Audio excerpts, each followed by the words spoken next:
Everybody. It was so gratifying to see so many just terrific young people apply, and we met a lot of them. It was hard to winnow it down to our four. There were dozens and dozens of incredible journalists that are either early in their careers or coming out of school. I think again with NABJ's help, we've been able to fill that pipeline with some other candidates. That some of them have gone into the fellowship program. Some of them have joined us in different ways. And I don't know if is Julia Hayward on the call? She's an intern in our Tallahassee office who was also someone that we met through NABJ.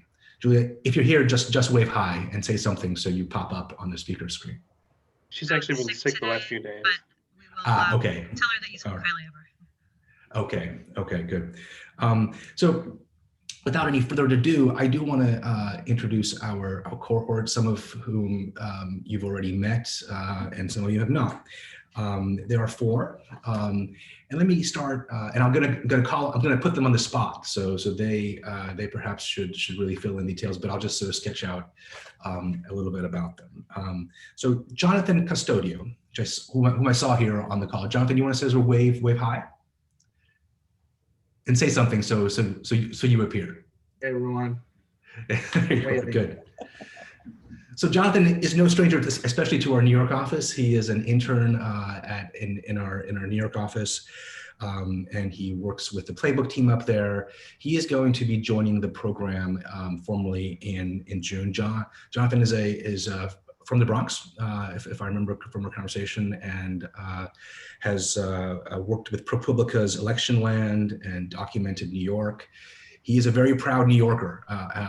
We are going to try to give him a little bit of a sort of broader exposure to Politico once he joins the newsroom down in Roslyn in June. But in the meantime, he'll be, as he has been, working on the New York politics, which are actually heating up in the first half of this year. Jonathan, do you want to say a little bit more about yourself and also some of the other things you hope to be working on with us in the coming months? So yeah, thank you for that introduction. I very much am a proud New Yorker, more so proud Bronxite. And yeah, I have been working with Politico New York. It's been a wonderful experience so far, getting to work with so many talented journalists and learning from their experience. In the future with this fellowship, I'm very interested in working climate policy area, transportation, but really just in my national reporting chops as I continue to hone my local reporting skills here. And just re-emphasizing how much I love being from the Bronx. So. I also do remember in our interview, Jonathan talked a little bit about the grant he got from the Pulitzer Center to go down to Central America and I guess Mexico, and looking at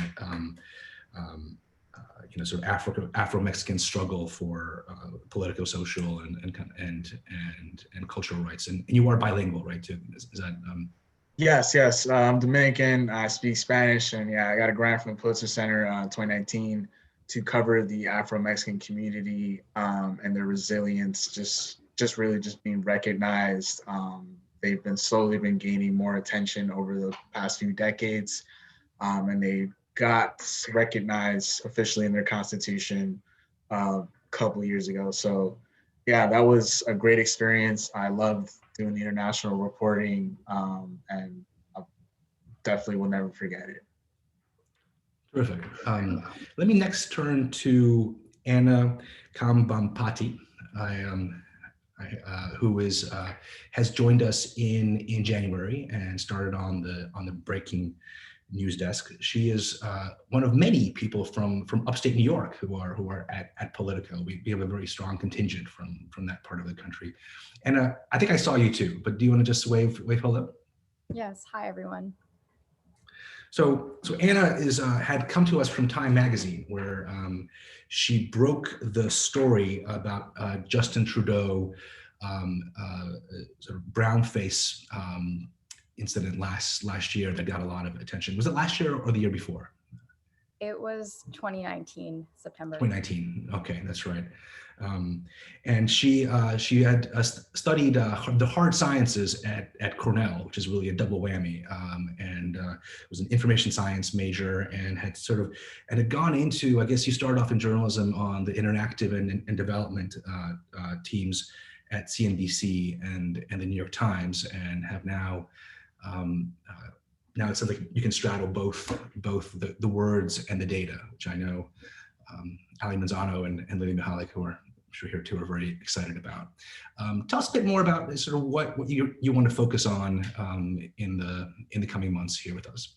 Sure. I'm really interested in race and identity reporting and growing as a reporter in general and getting all the types of experiences that I haven't been able to get so far. And I'd really love to combine my data skills with my reporting and writing skills.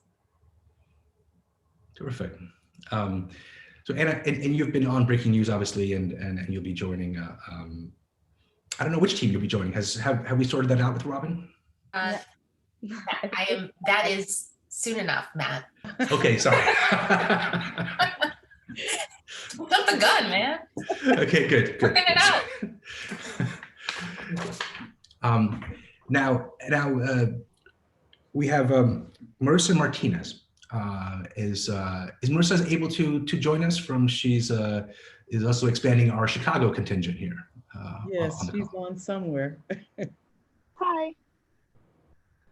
Hey Marissa, we can hear you. We can't see you, but I'm in the car, sorry. Okay, good. So Marissa is a native of Chicago. She is studying Spanish and sociology and journalism at Northwestern, where she is the editor-in-chief of the Daily Northwestern, overseeing 80 journalists there, which sounds like both a journalistic and a management challenge.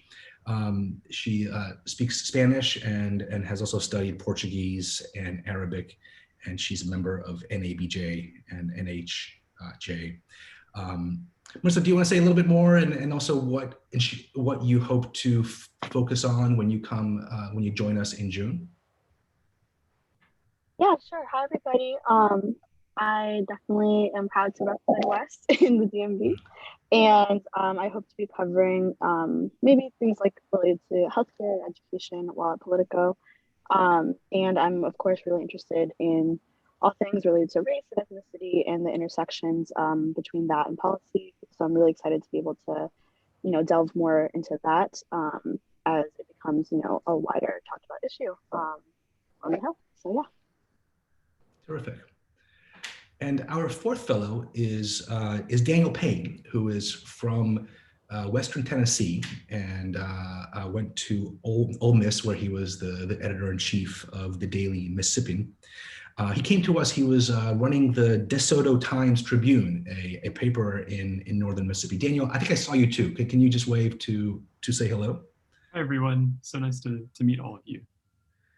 So Daniel did push his newspaper toward a digital-first approach, and sort of struck us both in his interest in the wider world and in politics, but also how innovative he has been already in his relatively young career. He joined us as well in January on Breaking News, and I'm actually curious what are the things that you want to do with us in the coming months, and if there's anything that I'm missing, please fill in the details.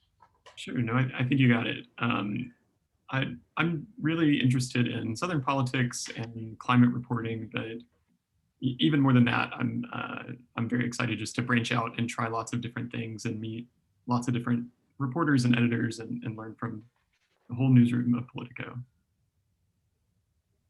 Terrific. Well, this is our first cohort of many to come. I'm sure if you haven't met them yet, I'm sure they would love to hear from you. The idea here is to give our fellows a year of starting off with Breaking News and then rotations on several teams before we figure out they figure out which job they will end up in at the end of the year. So thank you to everyone. Let me now turn things over to Helena, Bottemiller, Evich, and Darius, Dixon, who are going to introduce our NABJ trainers. Okay, hey everyone. I'm here to sort of introduce Terry Allen. He's one of our MCs for the morning session. And he's the CEO of 1016 Media, a cultural engagement PR firm that works with startups, nonprofits, community-based organizations. He's based in Texas, so let's be thankful that he's managing the weather as well as he is. Robin mentioned he's got a generator. He's got, I think, 3 backups to make sure that this all runs smoothly. He's graduated from Southern Methodist University, UT Dallas. Terry's worked as a small business columnist for a number of papers around the country. Was managing editor for the Dallas Examiner. And he's also been a board member for NABJ and chaired NABJ's media-related task force and served as a consultant to the group's diversity advocate initiative. And Terry has been doing diversity and equity workshops for more than a decade, including multiple media organizations, including Tegna, which I had to look up. It's one of the media companies that was created when Gannett broke up a few years ago. And as well as WFAA, the local ABC affiliate in Dallas. So, as you can see, lots of Texas love here. So we're in good hands, and let me hand things off to Helena. Thanks, Darius. I'm Helena Bottemiller Evich. I cover food and agriculture. I'm here to introduce our other trainer for this session today. Ron Harvey is a sought-after certified leadership coach, speaker, trainer, and facilitator. He's the co-founder and vice president of Global Core Strategies and Consulting, a firm that helps organizations improve their culture and, along with that, their overall performance, 2 things that certainly go hand in hand. Ron has been certified in DEI.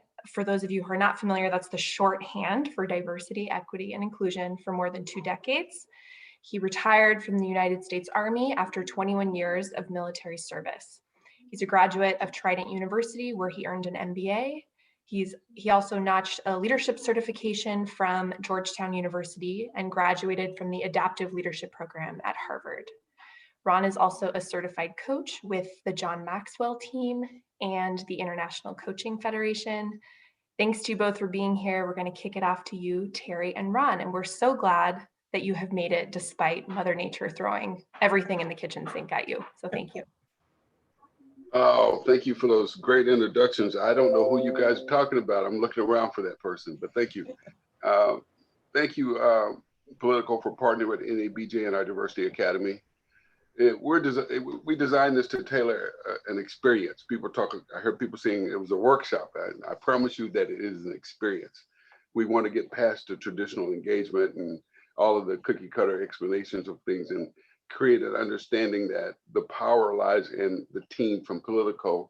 We are just ambassadors getting you there. And so we're going to engage in enlightening and guided conversation.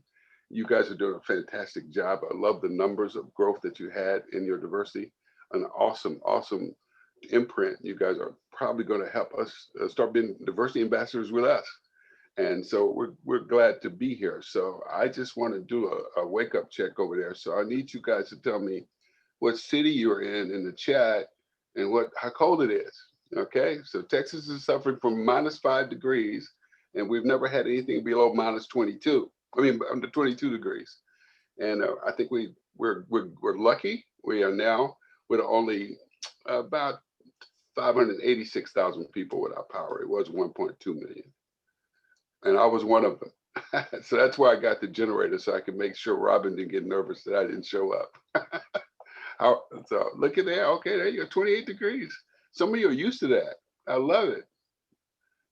It's 48 in Sacramento. What happened?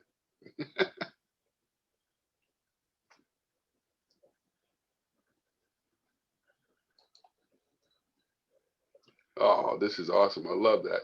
Thank you for partnering with us.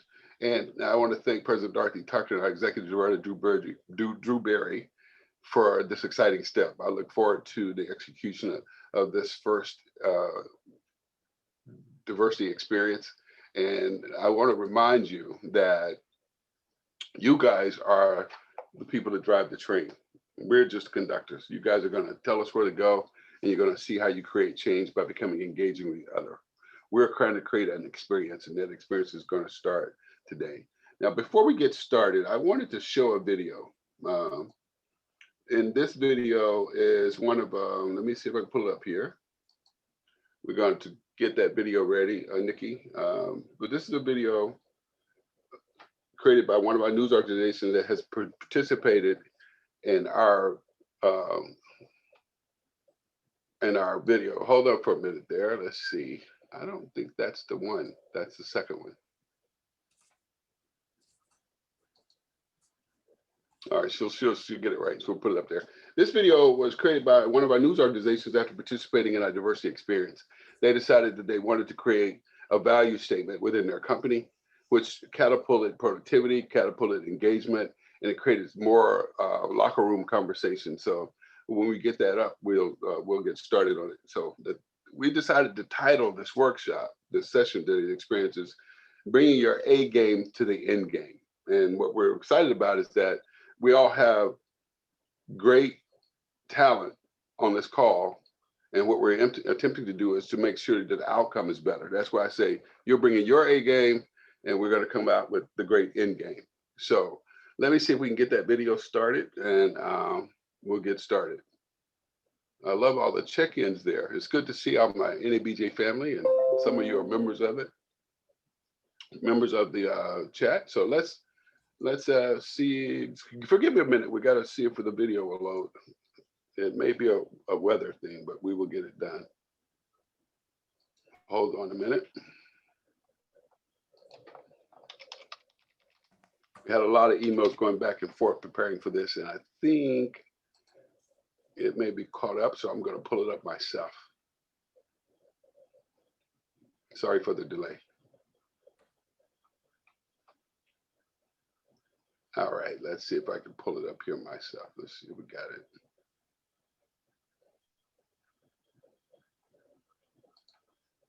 All right, sorry for the delay. We're getting it done. This is what real world looks like, Mr. Allen. Huh? I said, this is what real world looks like. We just roll and we roll. And appreciate it, Karen. Go ahead and introduce yourself. Good morning, everyone. I guess good afternoon, depending on what coast you're on. I'm in chilly and wet Virginia, Hampton Roads, Virginia. I'm a member of the task force with Terry. I've been under his tutelage for several years. Not only working with him is an educational experience, but it is also one that has seeped over into many of my other engagements and activities. And so you all are really in for an opportunity to not only take some things away, but to be able to see how they're applicable to all of your connections that you make and all of your experiences that you go forth from here. I have a company, Eureka Communications, and I'm also a federal civil servant in public affairs. So I am excited to be working with you all today. Thanks, Karen. I just would like to hear from some of our other NABJ ambassadors too. Past President Kathy Times, you're here. Good morning. How are you? I had to find my unmute there. Thank you, Terry, for having me. Robin, thank you so much. And to all of the editors and leaders at Politico, congratulations to the fellows. This is really exciting. So I'm happy to be a part of this experience, and we'll be working with the fellows on some professional development training. So I'm really excited about this entire experience, and just congratulations to everyone for being a part of it. Oh, thank you, Kathy. I think we have that video ready this time. We want to apologize for the hiccups, but here it comes now.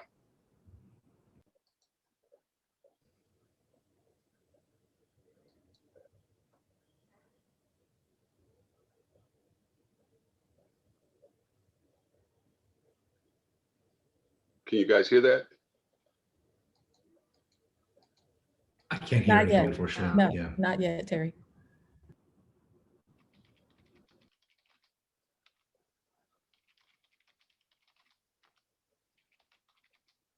Okay, I can't play it. So Terry, you're gonna have to play the videos from your computer. Okay. Let's see what we can do. Does it Terry, play? I think you have to select share audio when you first share your screen. Yeah, that might help. Yeah, it says share sound, share computer sound. Nikki, you can't pay it when you say share computer sound.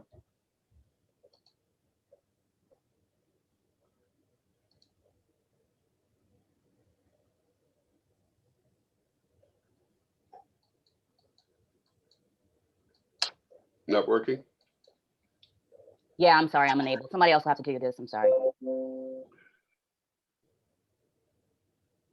Terry, if you send me the link, it's Tosca. If you send me the link, I'll try. All right, Tosca, I'll send it to you. Thanks, Tosca. That's another introduction for one of our NABJ ambassadors, Tosca Lee. Tell them what you do, Tosca. I am a longtime member of Dallas-Fort Worth Association of Communicators and the National Association of Black Journalists, and I have a marketing communications agency based in Dallas, Texas.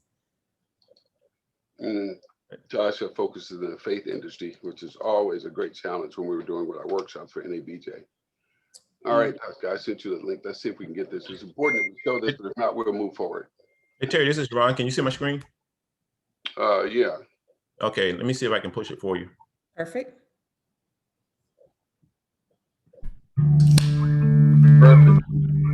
So while I have your attention, you know, we've had police called on me just because I was in a neighborhood looking suspicious while working.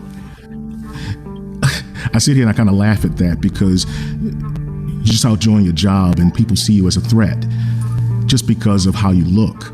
And it's something that some of my photographers don't understand until I explain it to them a little bit more. And it sucks that we have to do that. I'll tell you this, I'm one of those reporters who lives, works, and plays in the community that he covers. So I live in Oak Cliff. When I first moved here, I didn't know too much about Dallas-Fort Worth. It looked like one of those progressive areas. It was super huge. It's the 5th largest TV market. But when I started to work, I immediately saw that there was some disturbing elements in the community. You have this black, white, rich, poor, north-south divide that seems to be okay here. Many of the stories that I get from viewers happen to be code and quality of life related. And it seems as if communities get frustrated, but they get used to it because they've been ignored for so long. When you can live in a community and complain about illegal dumping on your street for days at a time, that turns into weeks at a time, and then you call the news, I can make one call to City Hall, and within a few hours, the situation that you've been complaining about is cleaned up. That's frustrating, but it's part of the way of life, unfortunately, in parts of our community. You know, as a reporter, we are trained that you keep focused, you deal with the task at hand, and you report the facts, and you get people's perspective. When I'm out on the streets and I'm getting reaction from folks, it's human to human contact, and I have to bottle up those emotions. Sometimes I've just reached out and hugged someone at the end of an interview, just because there's a certain amount of empathy that you feel. There's also a certain amount of frustration that you have to hold back. And when you get home, you kick back and you process the day, it's confusing and frustrating a lot of times, knowing that some people use me as their outlet to communicate their frustrations and angers. When I get home, it's tough. I've had experiences in the office where I could be sitting at my desk, having a great day, just doing my work, and one of my colleagues who may not look like me may approach me and say, "Hey, what's wrong? Everything okay?" Or automatically assume that I'm angry or upset. I'm totally fine. And it makes you wonder whether or not there's some cultural thing going on where people perceive your physical being and your facial expressions as threatening when you're just being you. And it's kind of interesting because when you address certain workplace challenges, you got to walk that fine line of understanding how can you communicate to a colleague how you're feeling without feeling like they think you're calling them a racist. It's a struggle. Since George Floyd's death, I've noticed a lot more of my colleagues and people on my social media reaching out to me to ask, are you okay? And it's interesting because it's coming from a lot of my white colleagues, and I understand that there's a general concern, but it had to take a man's death, acting out on video, for folks to ask if you're okay. I'm not okay watching that video at all. I don't think any of us should be okay watching that video. You know, it took me a while to watch it, but I can't talk about it among my colleagues because I have to be professional. You have to walk that fine line of putting it all into perspective. You know, on TV, I get 1 minute and 30 seconds to tell a story. That played out for more than 10 minutes. I had to watch it repeatedly. You feel that frustration, sitting there watching a man die. I think that's what we're seeing play out on the streets, that frustration, that anger. And I think that's why now so many folks are paying attention to what the world is saying. I hate that it had to take a person's death for people to get conscious about what many people have been saying for a long time. I noticed initially and immediately here in Dallas, there were more white people on the protest lines than there were black folks in some of the demonstrations. This is different.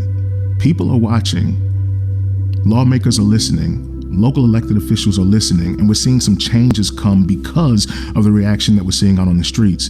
This one is totally different. You know, I had an issue not only here locally, but across the country. It looked as if major news and local news point out that protests were peaceful protests. And I'm like, it's starting to sound like coded language to me. Fortunately, we've had those kind of conversations and we've decided to tailor our language a little bit because of how what we say on the news can be received to our viewers. Think about words matter. Protests are different from rallies. Rallies are different from rioting and looting, you know? So I think that we definitely now have to really listen and observe to what's happening in our community so that we can make sure that we're reporting it right and we're not adding any spin to the narrative. While I have your attention, listen, understand, and empathize.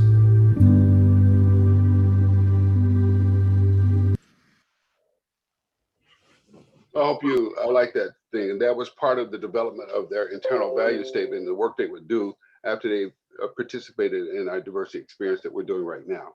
If you could just put one word chat in there, what you think that is right now. How did it affect you? Give us a word. And while you're doing that, I get to see that activity. I'm going to go ahead and pull up the slide so we can do our demonstration and get to the activity of the experience. Okay, we'll pull up the first slide, do that. Thank you for your comments.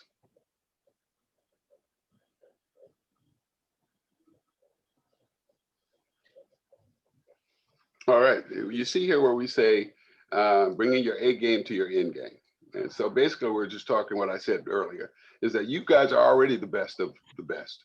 This, you do, the political organization and everybody on here, and I've got several of you that I work with myself, you are the best of the best. All we asking you is to bring your A game to this new end game. So this webinar is, this electoral D&I training is just asking you to step up and show the rest of the world how great you are.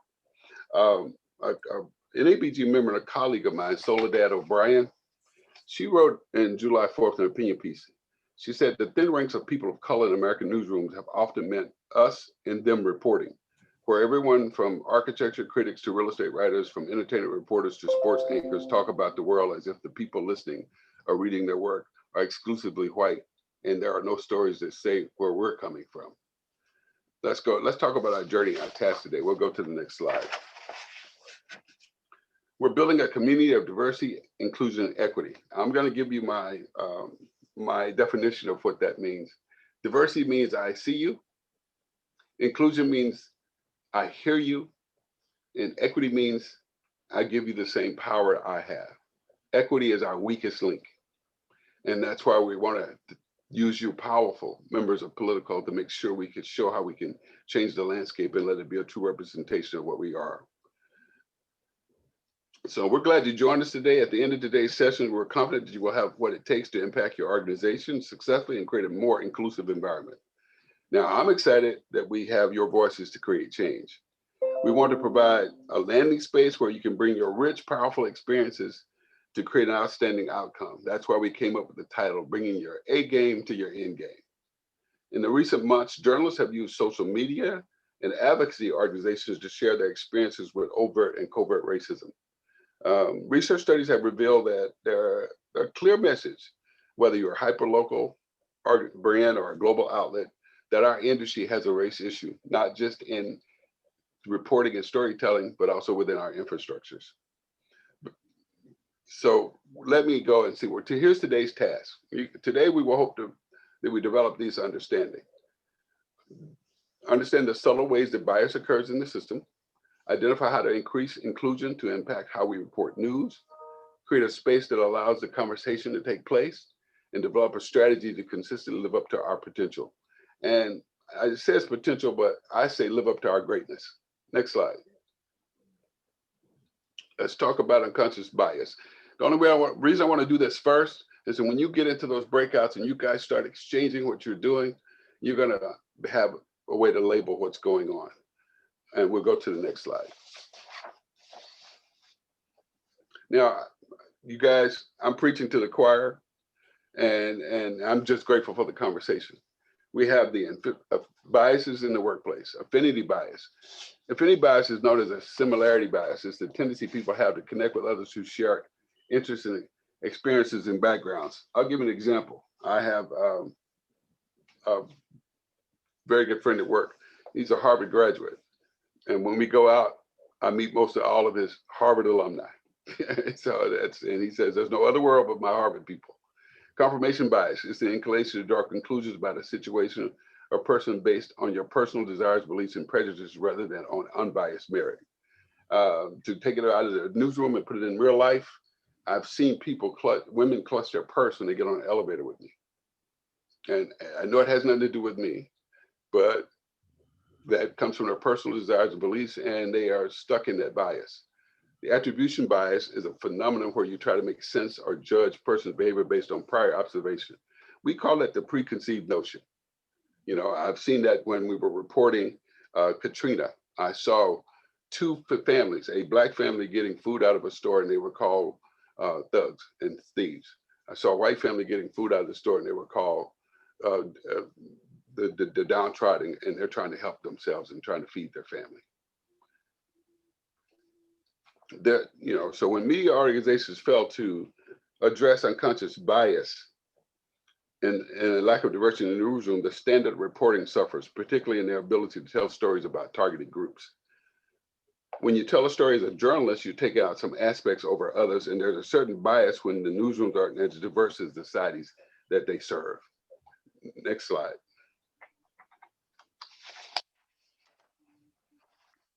We went too far. I'm going to turn this over to Ron, and he can explain these biases, and then I'll have something to say at the end. Yeah, and thanks, Terry, for transferring it over. And want to continue as unconscious bias as reporters is what do we bring to the table that sometimes get in the way of us reporting the real story or hearing the real facts, because we all have unconscious biases that we bring along, and it allows us to see things sometimes not as they are, but as we've had experiences in life. And so it's important to understand that gender bias, we look at women in the workplace, and then you tie race to that. Or you also talk about, people's sexual orientation when it comes to gender bias. Gender bias is the tendency to prefer one person over another. I'd rather have a male, or I'd rather have a female. It's important to pay attention to what's driving that for us when we're reporting the story. Who would I rather cover? Who would I really want to hear the story from? The other is name bias. Name bias is especially, I can say, from the African-American community, we pay attention when it comes to name because we want people to give us a fair chance, and they don't automatically associate that with me being African-American or Hispanic or Latino. And sometimes that becomes difficult because you just want a fair opportunity, and you pay attention to how you see the name. And when you see a name, sometimes you automatically say, hey, that's an African-American. Hey, that's a Latino. Hey, that's a male or a female, because some names are not necessarily meant for just men or women. So names do matter. And so you're reporting, what do you think when you see the names? height bias. I can speak to that for you from the military. Most of our general officers are over 6 feet tall intentionally because they want them to have command presence. And so height does play a role and a factor in that. And so when you're looking at it for people with height, how do you judge people based on the height that they were born to be? And does it get in the way of us reporting the story accurately because of the things we bring to the table? I'll pause there, Terry, hand it back. Yeah, thank you, Ron. Just like the rest of the world, journalists have blind spots. We work in an information-rich society, and that information-rich industry, sometimes we have content overload, looming deadlines, tasks, and we have to sustain our own jobs. That allows our bias to become almost automatic. We don't have the time to think about how far we can be. We have to deliver. Confirmation bias when getting feedback from some of my NABJ colleagues. I was working with, talking with Wesley Lowery, Pulitzer Prize winner, NABJ member, a fantastic friend. And he was talking about the fear he had when he was arrested in St. Louis doing the reporting, and the white officers were not. And he talked about how he tried to show them he was a reporter. Here in Dallas, when we were working with the Amber Geiger trial for the murder of Botham Jean, the bias was prevalent not only in public opinion, but many members of the media allowed these focuses to soar. Was interacting with Tremaine Lee and publisher Cheryl Smith as we were writing our stories. And we were looking at how journalists treated the bailiff and how they reported what the bailiff did when she touched the hair of the Amber Geiger. We looked at how the journalists reported the Bible that was gifted by the judge, the hug given by the younger brother, and the decision to release videos to the public and not to release videos of the public. And what we didn't see in there, because of the lack of diversity in that reporting, was that those hugs were also given to the mother of Botham Jean. The gifts were given to the mother of Botham Jean. But we, as people in the media, we ran with it, and all the biases in the reporting showed up. So when you tell the story, so this has a domino effect. It affects our reputation management. It affects our team retention. It affects our revenue. It affects more. Until we control those biases and use them to our benefit, they become a disbenefit. That's why I salute the things that Politico is doing, that Carrie spoke about, because it shows that you're moving in the right direction. And I like that. So now let me tell you, next slide, please. Rob is going to come on board here and tell us what's going to happen, but you're going to go into these breakout sessions. In the breakout sessions, you're going to address some of the things that has been developed in some of the subject matter that you guys have developed. And in the breakout session, it's your turn to spend time with our NABJ ambassadors to build an outcome and a response to creating a better society, a better instrument, and becoming a more diverse workspace. And also being the ability to serve all the levels of society that we serve.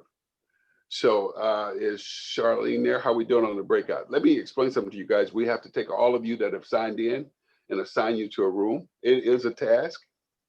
And when we got the large number, we know that it was going to take a moment. So Charlene, give us an update.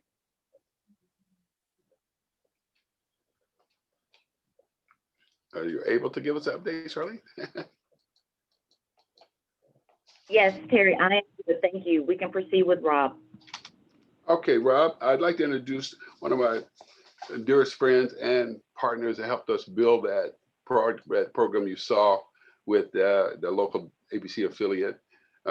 Rob Crane is a local attorney, and he is the co-founder of Together We Can. He does a fantastic job of explaining what's going to happen in the room, much better than I do. Go ahead, Rob, are you ready? I am. We're in the middle of Dallas with water boil notices and power outages and so forth. My 4-year-old is running around not happy about any of that. So my apologies for any background noise, but good morning to all of you. So happy that Politico is taking a lead here. Politico is one of my favorites on my phone. I go through it each evening, looking at y'all's great work. I appreciate what you do. So Together We Can, let me give you a little bit of history on it.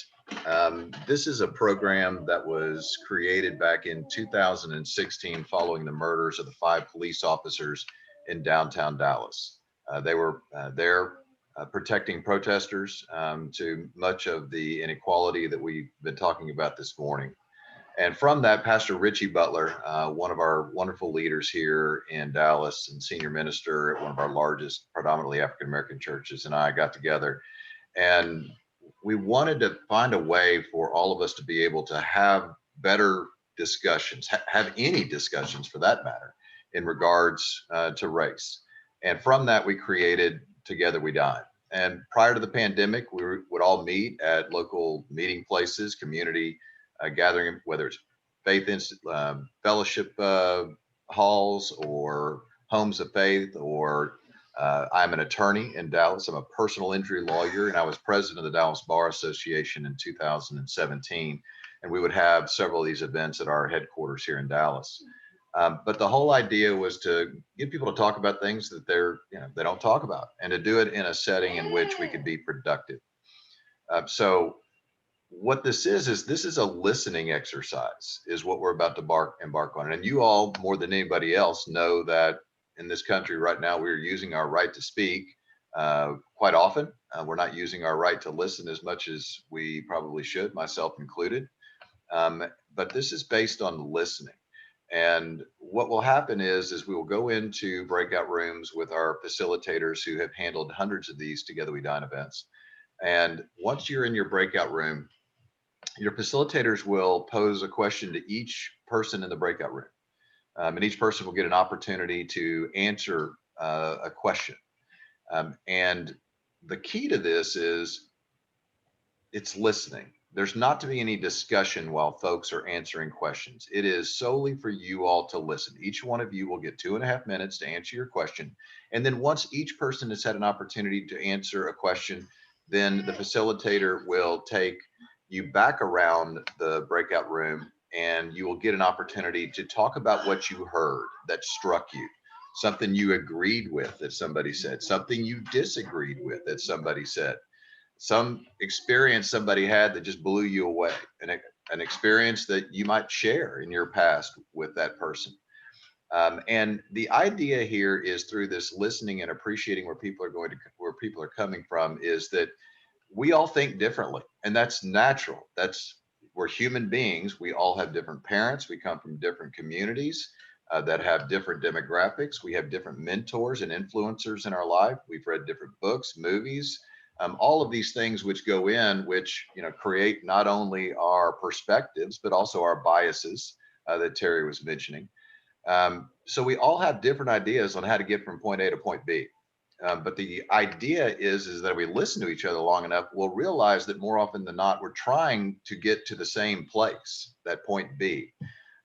Whether it's we all want safe neighborhoods for our families to live in, whether it's we want wonderful opportunities for our kiddos. We have many of our facilitators are police officers from the North Texas area. We want them, when they pull somebody over on a stop, we want those police officers to leave those stops safely. Likewise, we want the people that are pulled over to leave those stops safely. We may have different ideas about police training, police policy, and so forth, but we want to get to that point B. Most all of us want to get to that same spot. So what Pastor Butler oftentimes says, and you all will hear from him later, is that what unites us is greater than what divides us. And that is what we are attempting to facilitate, is a discussion where we learn about other folks' perspectives, learn that we are different, but that we do ultimately want to get to the same places. When we have that understanding, then we can make magic happen in this world. So Terry, happy to go further into some of our other projects, but generally speaking, that's what we're going to be doing with the DINE program today. So as you heard, we're going to go in and we're going to talk about newsroom diversity. We're going to talk about the power of your experience, the power of your influence, and you're going to help us make this place a better place. And we're going to flatten the curve on the lack of larger diversity in the newsroom. So this is going to be exciting. Charlene, I'm calling you out. By the way, guys, I want to thank you for your patience. We are in Texas, and the weather is a challenge. So we're working with that. Charlene, have we got all the rooms assigned? Yes, we are ready. Thank you. All right, so what you're going to do is you don't have to do anything. All of a sudden, you're going to disappear from the screen and you're going to go into a room and you're going to get a chance to speak to all these great diversity ambassadors. You're going to be in Toxman's room. You're going to be in Karen's room. We're going to put Darius in a room. I love that hairdo, Darius. I love it. It looks good. And so we're going to put you in great places and you're going to have a conversation. And one of you have to be a volunteer to be a scribe. And as you volunteer to be that scribe, you're going to come back with your best practices that we're going to get to Robin. And we're going to come up, we as a whole will do a diversity analysis. Ron and I will do a diversity analysis so we can see what great outcomes and what great strategies we can come up with. So while I'm talking, you're going to be disappearing into your rooms. And I just wanted to say thanks to all the NABJ diversity ambassadors. Thank you, Ron, for that explanation. And you guys, let's get started. By the way, I'm going to take a screenshot now. So if you guys can wave. That's how I tell if you're listening, see? Thank you, we got it. All right, they're ready, Charlene. You can pull them into your rooms.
Hey, Rob, thanks so much. You can go ahead and go, and I'll catch up with you later. Thanks, Charlene. Appreciate it. Bye-bye.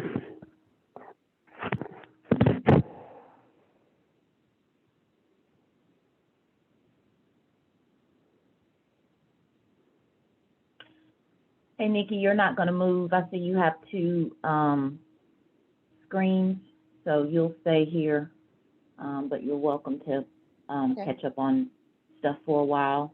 Yeah. And we can see if the people that haven't moved.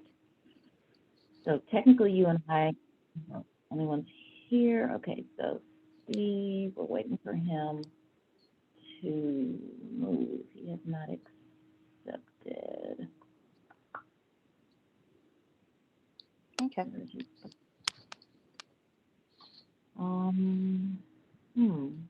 Okay, he's ready.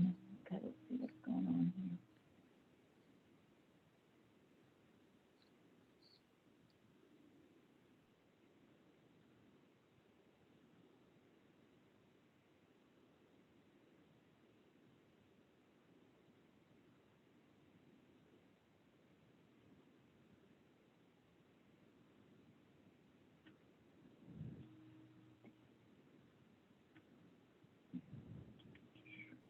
Do you have a second to see if you hear the video, the Together We Can video? I just want to see what's going on. Yeah, hold on. Let me, I'm waiting Okay. for Ben to come in. Mm-hmm.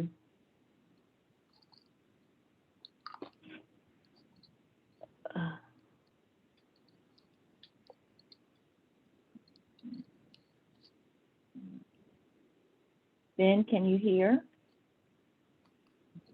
Still trying to log in.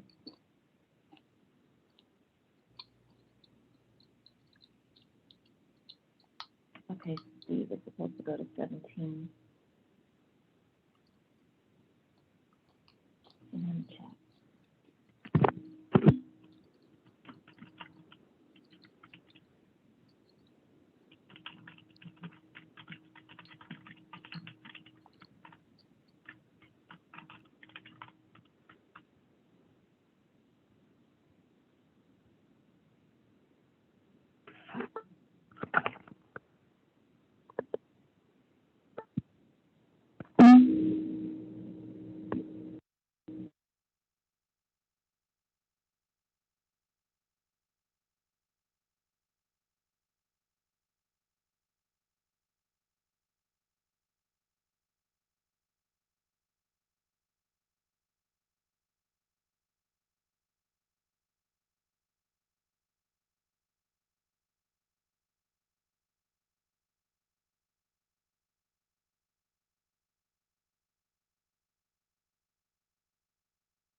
Okay, Nikki, it's just you and I. Okay, yeah, I wanted to like run through, like try to see like what was playing, what's not playing, and see what's going on. Give me one second. I want to pull it together, since we still have to do that Together We Can video, right? Uh-huh. Okay, so yeah. Let me pause. Let me pause should I pause the recording? Yeah, sure, yeah. Okay. Up. And we're recording. Okay.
Okay.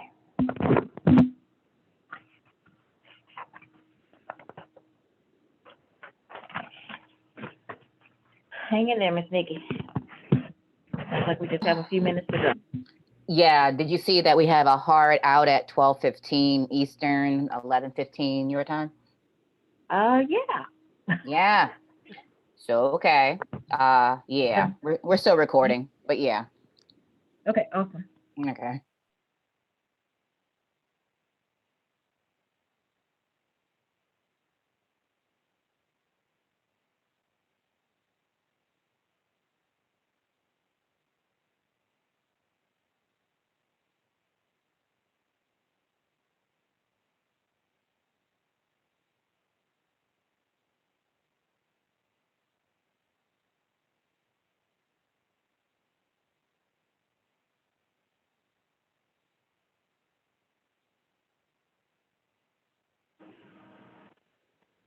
Welcome back, everyone. Welcome, welcome.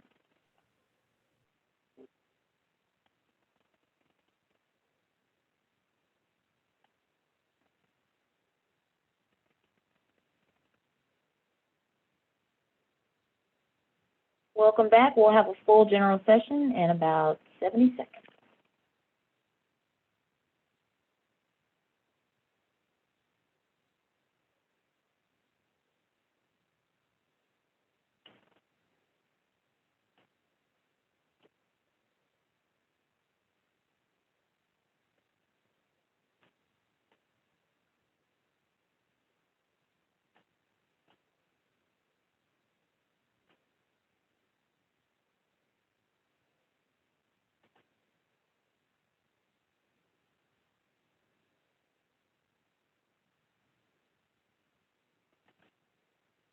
Again, I want to welcome everybody back.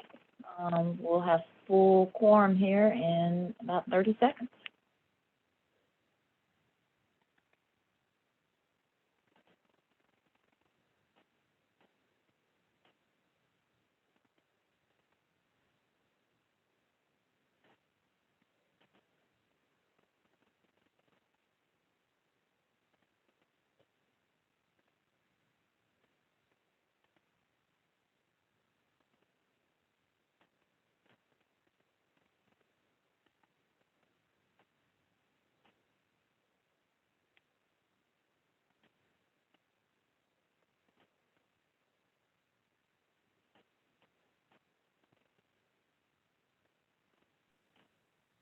I believe everyone is back now, so thank you all, and we'll continue with the program.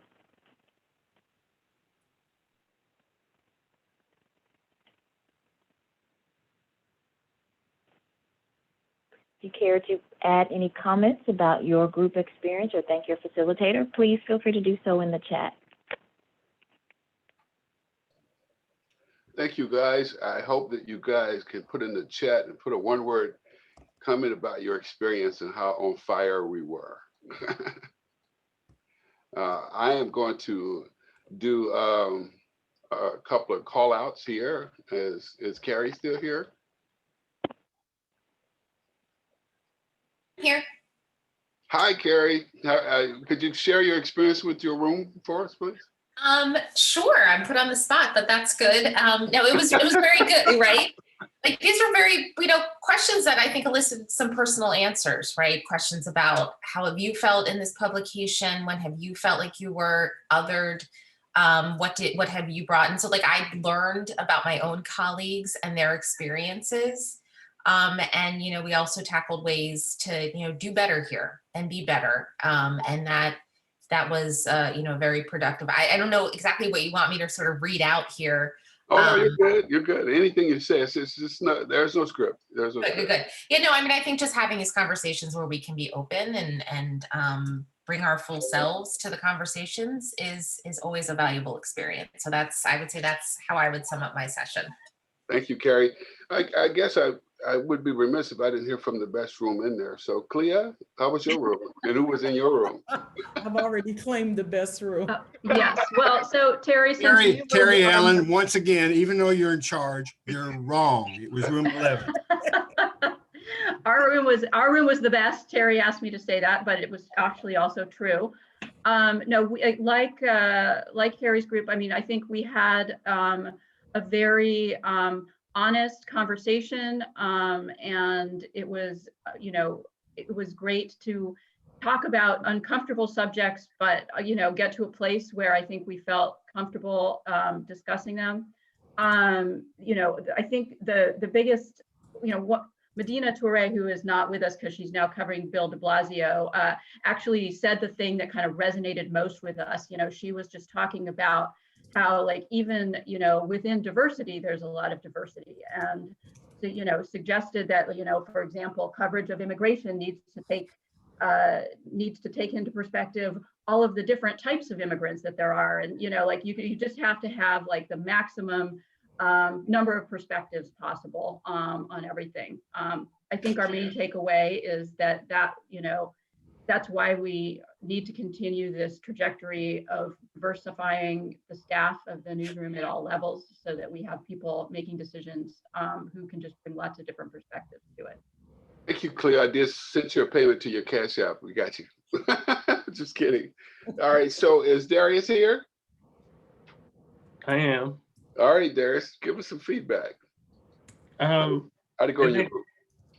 I think, some of the highlights would have been, how, since so much of the newsroom is policy focused, like how do we, when do we, and how do we bring up questions about diversity in our coverage, influences of race in kind of weedy issues sometimes. And then also we had a significant discussion about, who do you lean on for a story? As a reporter, if you're working on a story and you're trying to do your best with the wording in a story, who do you go to? And it shouldn't always fall on your colleagues of color. So what's the system? What kind of system do we want to have? What kind of review? What kind of discussion? It doesn't have to be colleagues of color, but who are the people on staff that are kind of willing to field those complicated questions? And who that falls to is a concern. So. Thank you. Helene, you're still here? There's a lot of screens. I can't see everybody. Helena? I'm still here. So group 5, we also had a really good discussion. I think there were a lot of similar themes.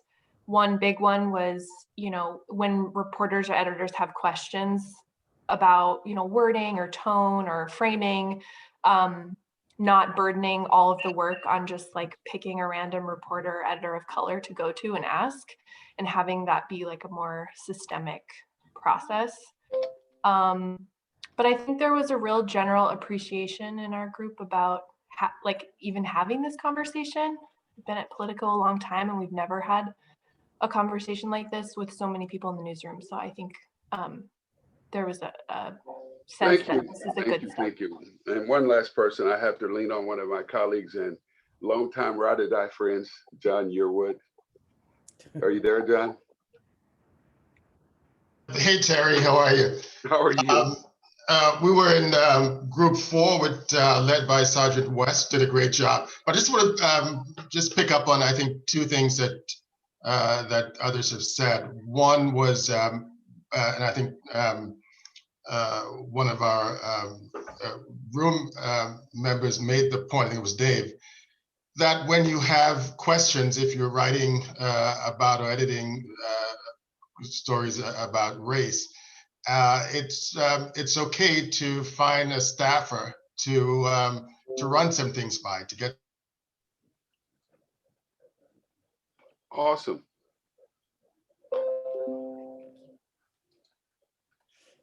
Are you still there? I think he froze. Oh, okay. Thank you, John.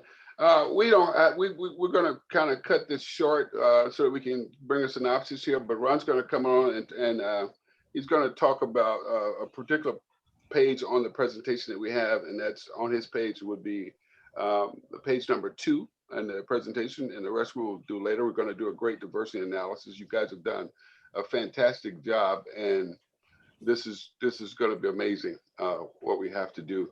One of the things I want to say is that the conversations that we put in the room allowed us to shift our engagement so we can maximize our use of being more diverse. I shared with someone in the room about my grandmother's statement about if you can't have nothing nice to say, don't say something at all. And when we create diversity in conversations, we have to change. We have to go from, this is what I know about what you want to say. What do you know differently? And can you share it with all of us? We have to get over there. And I love the things I heard when I'm in the newsroom. Oh, I've heard that story already. And we have to flip that to say, help me understand how your slant on this story is going to be different than what we've already done. Little things like that. I'm gonna turn it over to Ron right quick and we'll close out. Yeah, thanks, Terry. And thanks to everybody that joined. Because of the number of participants, it shows that this is important. It shows that it matters to you, which is where it starts at, is what you believe in. And so we can begin to make it more equitable and have good reporting in the story. So you don't have misrepresentation. What I want to talk about here on this slide is how has diversity, equity, and inclusion, how is it going to impact how you report? But more importantly, there's a power shift happening that you spoke of earlier. And that power shift is most things were made decisions at the White House or Congress or administration or lobbyists or government agencies or wherever those things were held at. And what we're seeing as it's changing really, really quick is there's a lot of influence where the people are getting power back. And so the Me Too movement, LGBTQ, Black Lives Matter, social injustice, those things where people are saying, we're seeing these things and we're not going to rely on all of it. So how many times, where do you start shifting your focus where the people understand that you're going to report accurately? You're going to do things that you hear more than just from political people. And that's super important because who do you have on your team that can reach into these communities that you see on the right side of the screen? What are you going to do intentionally to make sure that you can bring people in your organization, show them that they have a place, they have value, that you have a voice, and they can also reach into some of these other communities that you're going to want to report on that's shifting how we do business across our entire country. And I think that's the news plays a big part in that. And so I think it's important as we talk about how do we shift, how do you do it at the top of your organization? News is known for moving slow, or at least changing really, really slow. And if that's the case, how do you speed up the progress of changing internally, as well as you see things changing externally? So you don't wait for things to happen, you be a part of the change as it's happening. So things are moving really, really fast. And so that's a challenge for you to look in your organization is how do you change at the top? If it's really going to change, leadership has to be totally engaged and involved and want it to change. And it can't just be the right thing to do or shamed into doing. How do you do it because you really care about making a difference for everybody that's involved? And I think that's the important part of diversity. It does change everything about your organization. Organizations that are diverse and inclusive are more powerful, more informed, or more fair to everybody in the country. And so I want to pause there because I do want to respect your time, but it's important to understand, what does Politico do next? Where's the action? What are the things that you walk away with today that you're willing to implement tomorrow to make the country better for everybody else that's watching us to get it right? They're counting on us. They actually need us to do it. What's your role? What are you committed to doing? And what are you willing to do? Thank you, Ron. And I want to once again thank you, Politico, for reaching out to NABJ. We have a diversity academy. There are a lot of tools in the academy, and Robin's going to distribute that information because we're updating it it was updating the new document on our diversity academy and our jobs bank and all the other things that we do there. I look forward to a follow-up to this, and I look forward to getting those notes from Robin and delivering the analysis so we can see. And one of the things that we talk about and what we said here, and I love it in the room, is that how we tell stories and how we tell them differently. Cleo talked about what we have to do when we go into the immigrants and talk in different languages. And I brought up a story my grandmother told me. And she says, everybody talks about how the hunter sees the lion, but no one asks the lion his version of the story. And so we get new stories and we do that. And sometimes our stories don't spread out. So sometimes we look for stories and we look for storytelling. We look to hear from our colleagues. And it's okay. And I tell you now, it's okay to lean on us if you think we're good at something. And it's lean on us for our color, our experience, our age, our gender, our position, and say, does this seem fair? It's okay to create that engagement. But it's also okay to learn something on your own and be independently clear that you are competent to speak on anything because you've done the work of engagement that you have the competency to speak on anything, whether you experienced it or not. Thank you for having a great organization that has such a powerful imprint. One last thing, we're going to close because we got to go. And I wanted to see if I could bring on, I put together this exchange, this experience, and we work with a community of people. And I wanted him to come on board. So, because I think his story is worth you guys telling. I wanted to bring on Pastor Richard Butler, who has addressed this engagement process that he and I was allowed to be a consultant to in diversity. Is Richie there? Yeah, I'm here, Terry. Pastor Richie Butler, how are you? I can't complain. How about yourself? Thank you. Could you share a story about what we're going to do with Together We Can? Because these are all editors and they may want to know about your story. And I'm just plugging it just selfishly. Well, I appreciate it. Thank you, Politico and National Association of Black Journalists for this opportunity.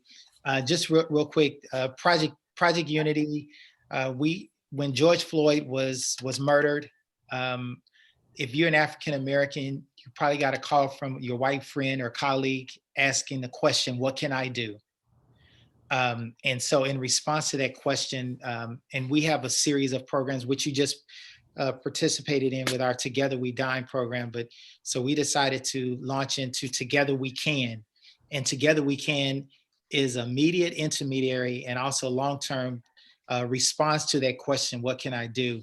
And there are three things we're asking people to do, and not just people, but corporations, organizations. And, you know, we have Toyota to Invesco, bunch of about probably 25, 30 corporations and organizations that have leaned into the Together We Can program. But there are three things. First of all, wear the bracelet, and I have it on, and it's just a Together We Can bracelet. And, you know, well, what's the big deal about a bracelet? You know, a bracelet is a symbol, and symbols mean something. That's why, you know, it's taken us, you know, a long time to, you know, start to rethink the Confederate monuments, because they represent something. But it says three things. It says that I'm not silent on this issue of racism. It says that I want to be part of the solution, anti-racist, and it also is an accountability piece. And the cool thing about our bracelet, so we're about to launch a program with Albertsons and Albertsons Tom Thumb here in North Texas, where we're based, and they'll be in 29 stores. And so we had them manufactured, but we've had them packaged, which is a cool story. We had them packaged in LA at a women's shelter, women who have been, you know, battered and abused. And so not only is it, you know, we're getting bracelets, you know, distributed in the community for our program, but we're also creating an economic program for this particular agency in LA. So we're excited about that component. But anyway, the bracelet is one thing. The second thing is we want millions of people wearing the bracelets. And we also have our Together We Dine program, which you guys had a assimilation of that. And we want millions of people participating in the Dine program as a part of that, the Together We Can. And then the last piece of that is that our 1 hour per month. And that is, you know, this is around lifestyle. And so the 1 hour, we offer a set of activities that one can do in an hour, and on a monthly basis, we provide those activities. And again, building a mindfulness and a lifestyle toward anti-racism. And so that doesn't just happen in one event. That is something that someone does on a daily basis. Thank you, Pastor Butler. See, you go fulfill that stereotype. We can't shut pastors up. Oh, Robin's going to get me for that. So thank you, Pastor Butler. And I hope you guys will have some opportunity to show how we're changing the landscape with the way that you, as great people in the political organization, do reporting and bring diversity and change into your newsroom. It's always good. And I'm looking forward to seeing your stories from the Lions perspective after this. Robin, you want to close us out? Thank you guys for being here. Sure. Thank you so much. Thank you so much, Terry. Thank you so much, NABJ, all of our friends, our colleagues in the newsroom. Let's get to work and get back to work.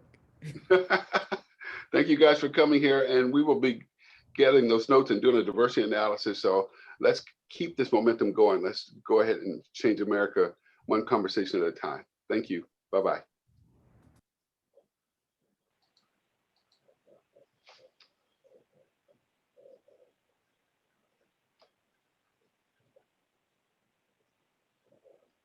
Thanks so much, Terry. No.